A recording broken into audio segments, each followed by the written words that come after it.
స్తోత్రమేసయ్య ప్రియమైన దేవుని బిడ్డారా, క్రీస్తు నామములో మీ అందరికీ సమాధానం కలుగునుగాక. ఆమేన్. ప్రతిదినము దేవుని వాగ్దానం అని ఆత్మీయ చక్కటి కార్యక్రమంలో మిమ్మల్ని ప్రేమపూర్వకంగా ఆహ్వానిస్తున్నాను. దేవుని బిడ్డారా, ఎలా ఉన్నారు? బాగున్నారా? ఉదయాన్నే లేచారా? ప్రార్థన చేసుకున్నారా? కాసేపైనా దేవుని వాక్యాన్ని మీరు చదువుకున్నారా అని నేను మాటలు చెప్తున్నాను. ఎందుకంటే ప్రతి దినము దేవుడు బలపరుస్తున్నారు. మరి మీరు ఎంతమంది వీడియోలు మీరు వీక్షిస్తున్నారో నాకు తెలియదు, కానీ మీరు అందరూ బలపడుతున్నారని నేను నమ్ముతున్నాను. మీకు ఆశీర్వాదకరంగా ఉన్నాయని నేను నమ్ముతున్నాను. ఎందుకంటే దేవుడు నిన్ను నన్ను ప్రేమిస్తున్నాడు కనుకనే ప్రతిదినం ఈ వాగ్దానాలు చేయడానికి కృప చూపిస్తున్నారు. ఇలా కృప చూపిస్తున్నారు. దేవుణ్ణి బట్టి మీరు ఆయన స్తుతించండి, కనపరచండి. అలాగే ఈ వీడియోలు మీకు ఆశీర్వాదకరంగా ఉంటే ప్రతి ఒక్కరు ఒక లైక్ చేయండి. లైక్ చేయడం ద్వారా ఇది అనేక మందికి ప్రమోట్ చేయబడుతుంది కనుక, అలాగే షేర్ చేయండి. తద్వారా మీరు ప్రతి ఒక్కరికి సువార్త ప్రకటించినట్లు అవుతుంది కనుక, అలాగే ఛానల్కి ఎవరైనా సబ్స్క్రైబ్ చేసుకోకపోతే మీరు సబ్స్క్రైబ్ చేసుకోవాలని తెలియజేస్తూ ప్రతి దినము దేవుని వాగ్దానం అనే ఆత్మీయ చక్కటి కార్యక్రమంలో వాగ్దానం చదువుతున్నాను. ఇర్మియా గ్రంథము 1వ అధ్యాయము 9వ వచనం. అప్పుడు యెహోవా చేయి చాపి నా నోరు ముట్టి ఇలాగ సెలవిచ్చాను, ఇదిగో నేను నీ నోట నా మాటలు ఉంచి ఉన్నాను. 10వ వచనం కూడా చదువుతాను.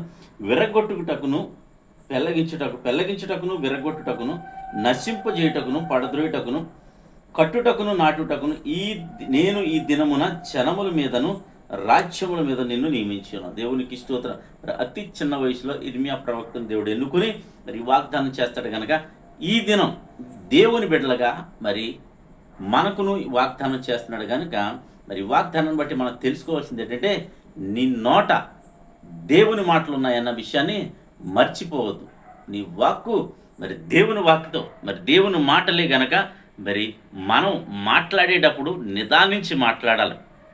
చాలా జాగ్రత్తగా మాట్లాడాలి. ఎందుకంటే ప్రార్థించే పెదవులు ఆయనకి ఇష్టము కనుక, ప్రార్థించే పెదవులు ఏది మాట్లాడినా జరుగుద్దు కనుక ఆలోచించి చాలా జాగ్రత్తగా ఏ విషయంలో కూడా ఎవరిని శపించొద్దు, ఏ విషయంలో కూడా ఎవరిని దూషించొద్దు.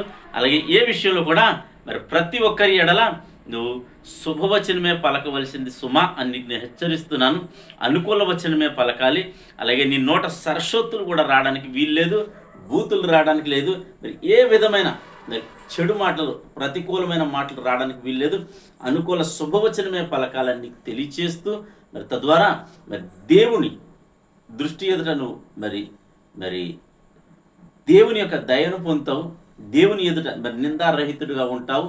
తద్వారా దేవుని ఆజ్ఞను నెరవేర్చిన వాడవుతావు కనుక ఆయన మాటలు మన నోట ఉంచి ఉన్నాడు కనుక మనం మాట్లాడుతూ ఎంత జాగ్రత్తగా ఉండాలని తెలియజేస్తూ ఈ నాలుక జీవచక్రానికి జీవిత చక్ర ప్రపంచానికే చిచ్చు పెడుతుంది కనుక ప్రత్యేకించబడిన నీవు ప్రత్యేకంగా నువ్వు మాట్లాడని మాట ఆశీర్వాదకరంగా, అనుకూలంగా శుభవచనం పలికేదానిగా ఉండాలని నీకు తెలియచేస్తూ దేవుడి మాటలు దీవించునుగాక. మేము ప్రార్థన చేసుకుందాం. స్తోత్రము తండ్రి, వందనాలు యేసయ్యా. ప్రతి దినము దేవుని వాగ్దానం అని ఆత్మీయ చక్కటి కార్యక్రమంలో తండ్రి విరుస్తున్న వాగ్దానం బట్టి స్తోత్రాలు. ఎంతమంది ప్రజలు ఈ వీడియోల ద్వారా ప్రార్థనలో ఎక్కువిస్తూ వారందరి జీవితాల్లో ఈ వాగ్దానం నెరవేర్చండి. ప్రతి ఒక్కరి నోట నీ మాటలుంచో నీకు వందనాలు. అలాగే ప్రభా, వారిని బిడలో ఏది మంచి పలిగినా జరిగినట్లు నీ కృపను అనుగ్రహించండి. స్తోత్రాలు. ప్రతి ఒక్కరిపై నీ ఆత్మ ఉంచండి. నీకు స్తోత్రాలు. ఇదేనో నాయనా, ఈ వాగ్దానం నాతోటే దేవుడు మాట్లాడని ఎంతమంది బలపడుతున్నారు నా తండ్రి, వారు అనేక మందిని బలపరచడానికి కృపను అనుగ్రహించండి. నీ వాక్కును అనేక మందికి ప్రకటించడానికి కృప అనుగ్రహించండి. అలాగే తండ్రి, ఈ దినం నాయన గృహాలు లేని బిడ్డలు గృహాలు దయచేయండి, ఉద్యోగాలు లేని బిడ్డలకు ఉద్యోగాలు దయచేయండి, వివాహం కాని వారికి వివాహాలు జరిగించండి. రోగులు ఏ విధము చేతనైనాను యాక్సిడెంట్ల కారణంగా, రకరకాల వ్యాధుల కారణంగా నా తండ్రి, వరదల కారణంగా నాయన, భూకంపాల కారణంగా రకరకాల రీతిలో ప్రభా ప్రజలు హాస్పిటల్స్లో గురై ఉన్నారు, వ్యాధులతో గురై ఉన్నారు. వారందరినీ మీరు స్వస్థపరచమని ప్రార్థిస్తున్నారు. అలాగే తండ్రి, ఈ దినం ఎవరైతే మ్యారేజ్ బట్టి జరిపిన బిడ్డలందరికీ క్షేమాన్ని, సమాధానాన్ని ఈ సంవత్సరం అంతా ఈ దయకిరీటాన్ని ఉంచమని ప్రార్థిస్తూ, సంఘాలు, సేవకులు ఉన్నారు ప్రతి చోట నీ కాపుదల ఉంచమని ప్రార్థిస్తూ, ఈ దినం బిడ్డలు చేయి ప్రయాణాల్లో, ప్రయత్నాల్లో, రాకపోకల్లో సమస్తంలో మీరే తోడండి, మహిమ పొందాను. క్రీస్తు నామములో అడుగుచున్నాం తండ్రి, ఆమేన్. నేను నమ్ముతున్నాను ప్రియమందిని బిడ్డారా, ప్రభు మీ అందరితో మాట్లాడి బలపరచడంతో మీరు బలపడ్డారని నమ్ముతున్నాను. అలాగే దీన్ని ఎవరైతే మ్యారేజ్ డే, బర్త్డే జరిపించడం మీ అందరికీ క్రీస్తు నామములో నా శుభాలు తెలియచేసిన దేవుడు నిన్ను కుటుంబాన్ని దీవించునుగాక. ఆమేన్.